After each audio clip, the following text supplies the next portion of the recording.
je veux croire à la paix. Je me considère une optimiste, et c'est vrai que lorsque j'étais en captivité, j'étais toujours celle qui regardait la bouteille à moitié pleine. Mais je dois confesser que j'ai un écho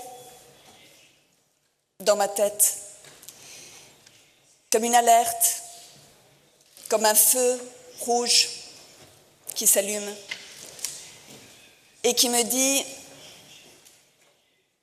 on ne fait pas la paix avec des dictateurs, on fait la paix avec la démocratie.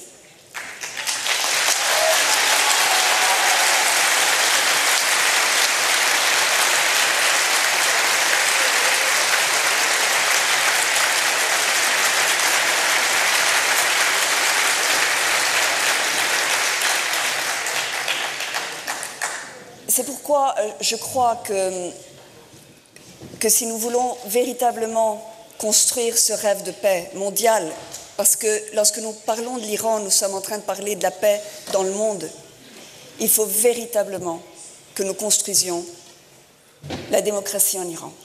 Et cette démocratie passe par vous, par la résistance iranienne.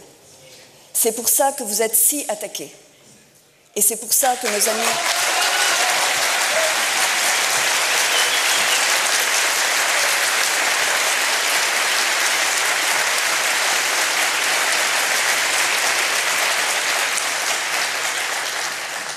Et c'est pour ça que nos amis d'Ashraf sont en danger.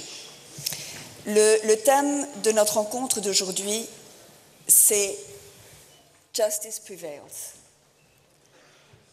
Yes, we have the best example how justice can prevail, but it has not prevailed yet. We have many things yet to achieve. First, our 7 hostages. We need justice to prevail in their case. We need to know where they are, and we need to bring to justice their abductors. If they are officials of the government of Iraq, as we think, we need to bring them to international court.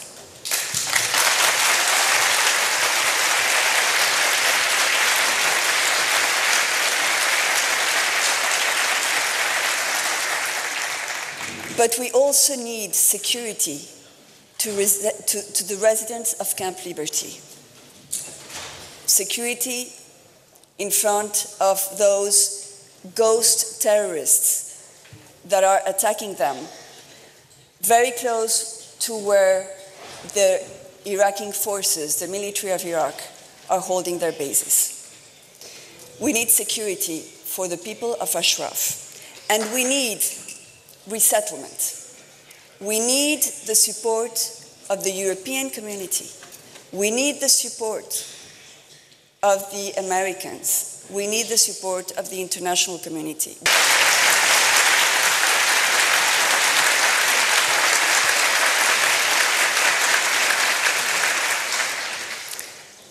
I am concerned very deeply with the 6 women and 1 man that have disappeared.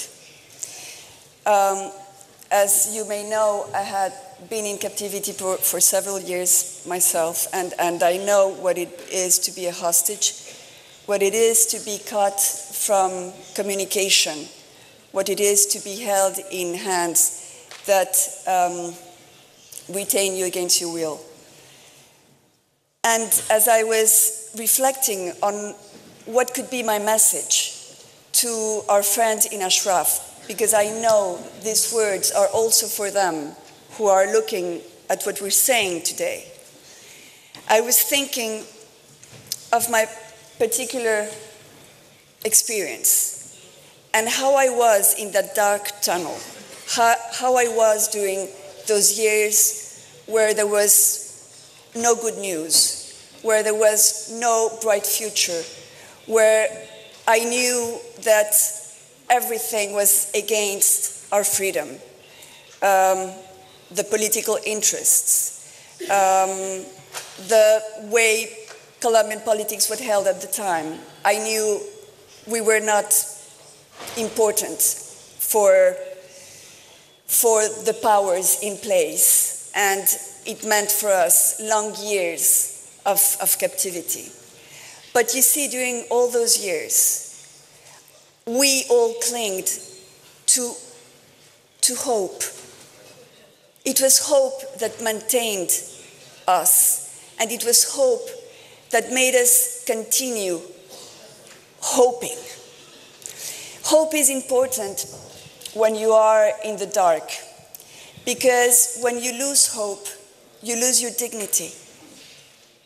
When you lose hope, you lose your eyes in the future, and suddenly you lose your boundaries, and you lose your dignity, because if you don't have hope, you will be inclined to give up, to back away from your principles, from your dreams, from your ideals. And as you give up what is true to you, and you will be ending by giving up your dignity. Hope is therefore a precious human treasure. Hope is, you see, what makes us human.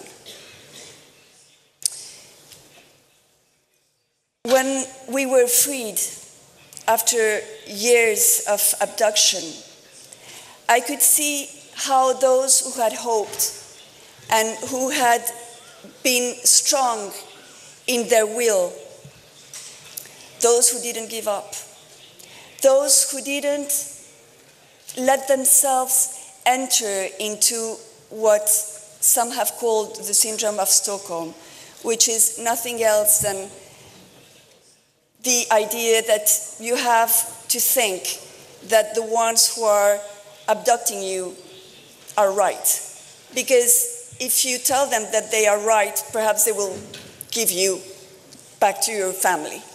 And then, because you want to be back, then you give up your ideals.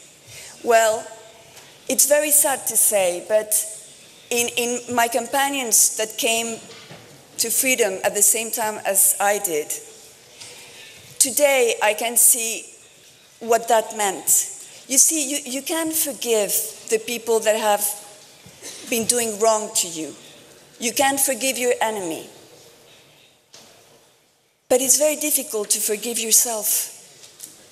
It's very difficult to bear the cross of your own wrongdoings. Nous assistons juste au début.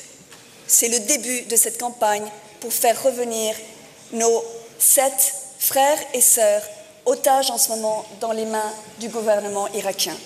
Nous allons toucher toutes les portes.